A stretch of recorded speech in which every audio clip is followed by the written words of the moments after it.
Semua ajaran-ajaran keagungan agama Islam itu pun dipelajari oleh sang putri, ya, dengan gelar kebangsawanannya lagi. Jadi beliau ini sangat dihormati sekali di kerajaan beliau. Nah, sampai suatu ketika di kerajaan Pemecutan itu pas ada acara meligya. Ya, jadi kalau upacara meligya ini adalah upacara besar. Itu bagaimana masyarakat Bali menyempurnakan leluhur kita setelah dilaksanakan upacara kremasi. Ya, jadi di sini keluarga besar kerajaan Pemecutan mengadakan acara tersebut. Nah, mungkin karena kontak batin ya. Jadi sang putri sangat rindu sekali kepada orang tuanya. Akhirnya Raden Ayu Siti Khadijah pun memohon izin kepada suami beliau untuk beranjang sana menengok keluarganya di Bali. Nah, sebagai seorang permaisuri, ya, jadi dalam perjalanan beliau bertolak ke Pulau Bali, jadi beliau diiringi oleh dayang-dayang dan prajurit sebanyak 60 orang. Ya, jadi segala macam keperluan sang putri pun dilayani oleh prajurit maupun keamanannya dijaga oleh prajurit, dan semua kebutuhan sang putri pun dilayani oleh dayang-dayang tersebut. Nah, sesampainya di kawasan Puri Pemecutan, beliau pun disambut dengan gembira keluarga beliau di Puri Pemecutan, dan beliau pun mengikuti, ya, menyaksikan bagaimana rentetan acara-acara tersebut. Nah, sebagai seorang muslim yang taat dengan agama, jadi selalu beliau melaksanakan sholat 5 waktu. Ya, nah di sini adik-adik, karena pada masa itu, ya, mungkin karena baru-baru pengenalan bagaimana kebiasaan-kebiasaan atau tradisi masyarakat Muslim melaksanakan sholat tersebut. Jadi tidak sengaja ada salah satu seorang prajuritnya yang melihat, ya, jadi prajurit Pemecutannya ini pas lewat di depan kamar sang putri, jadi melihat pada saat beliau sedang melaksanakan sholat dengan memakai mukena, ya. Nah, seperti itu yang berwarna putih. Nah, pada penghafalan ayat yang terakhir mengucapkan lafalan Allahu Akbar sambil sujud tuh. Nah, itu sebanyak 3 kali. Itu dilihat oleh prajuritnya. Nah, salah dengar dilihat mekeber gitu. Mekeber tahu adik-adik artinya? Terbang. Nah, seperti itu.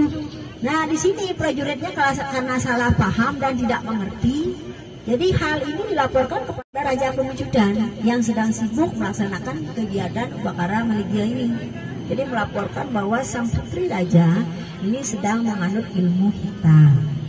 Nah, ini kesalahpahamannya. Ya, jadi di sanalah karena Raja Pemecutan sangat sibuk, jadi beliau menitahkan patihnya, ya, untuk membunuh putrinya.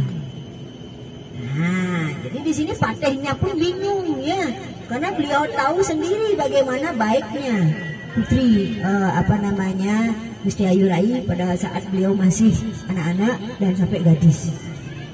Ya, jadi sebagai seorang patih, jadi beliau melaksanakan tugas tersebut, tetapi dengan berat hati. Tetapi sang putri Raden Ayu Siti Khadijah, beliau sudah tahu bahwa disinilah batas akhir daripada perjalanan hidupnya. Itu. Nah, disinilah sesampainya beliau diantarkan di pemakaman adat kerajaan Pemecutan, ya, yang dikenal dengan penambangan Badung. Jadi beliau berbicara kepada patihnya, paman jangan sedih, ya, karena saya tahu perjalanan hidup saya memang berakhir di tempat kelahiran saya. Nah, seperti itu. Jadi sebenarnya kalau saya dibunuh oleh senjata apapun itu tidak akan pernah mati. Nah, seperti itu. Nah, karena ini saya sadar bahwa ini merupakan perjalanan hidup saya terakhir. Beliau pun menyerahkan cucuk konde pemberian daripada kerajaan Madura. Ya, yang bisa membunuh saya adalah cucuk konde pemberian daripada suami saya. Nah, jadi tolong dililit dengan benang tridatu. Jadi benang tridatu, mungkin kalau adik-adik memiliki teman-teman orang Bali pasti memakai gelang yang warna 3 warna ini, putih, merah, hitam. Itu biasanya kita dapat berkat pada saat kita sembahyang di pura. Nah, itu simbol daripada 3 kekuatan: penciptaan, kehidupan, pemeliharaan dan penetralisir. Nah, utpeti stiti pralina, kelahiran, kehidupan dan kematian. Tuh, ya. Jadi beliau tidak ditusuk, ya. Jadi suku konde ini dililitkan dengan benang ridatu dan dibungkus dengan daun sirih. Jadi kalau saya meninggal, seandainya saya benar-benar memiliki kesalahan, nah dari mayat saya akan keluar bau busuk. Paman boleh membuang saya di got, di selokan, atau tidak memperlakukan mayat saya dengan baik. Nah seperti itu. Tapi kalau pada saat kita meninggal atau saya meninggal, dari badan saya yang sudah tidak memiliki jiwa itu keluar asap berwarna putih dan berbau harum, itu artinya saya tidak bersalah. Nah, di sini saya memohon kepada Paman untuk membuatkan saya makam sebagai simbol bahwa nanti keturunan saya, anak cucu saya mengetahui keberadaan saya. Itu sabda daripada Raden Ayu Siti Khadijah. Nah, setelah semua pesan-pesan daripada Raden Ayu Siti Khadijah terlaksana, ya dilakukan oleh Mapati, jadi beliau pun meninggal. Nah, suatu keajaiban memang setelah beliau meninggal, dari jasad beliau muncullah asap putih yang berbau harum dan menyelimuti kawasan kerajaan Pemecutan. Nah, setelah kejadian tersebut, maka Raja Pemecutan pun menjadi sadar, ya, loh, ini ada apa nih? Nah, seperti itu dia. Mungkin karena sibuknya ya melaksanakan kegiatan-kegiatan di kerajaan, jadi beliau mengeluarkan titah itu tanpa memikirkan terlebih dahulu, menanyakan terlebih dahulu kebenarannya. Nah, seperti itu. Jadi bisa dari sanalah, dari bau harum dan suasana yang sangat menyedihkan itu, jadi beliau baru menyadari bahwa beliau sudah mengeluarkan sebuah titah yang salah.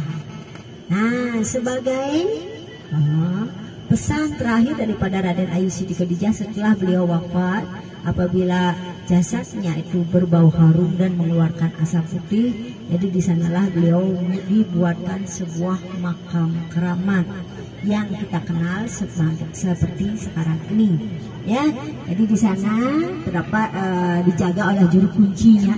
Jadi beliaulah yang biasanya menyambut daripada pengunjung-pengunjung ataupun sanak keluarga ataupun masyarakat yang beragama Muslim yang datang ke Bali untuk berziarah memanjatkan doa kepada keberadaan Raden Ayu Siti Khadijah yang merupakan salah satu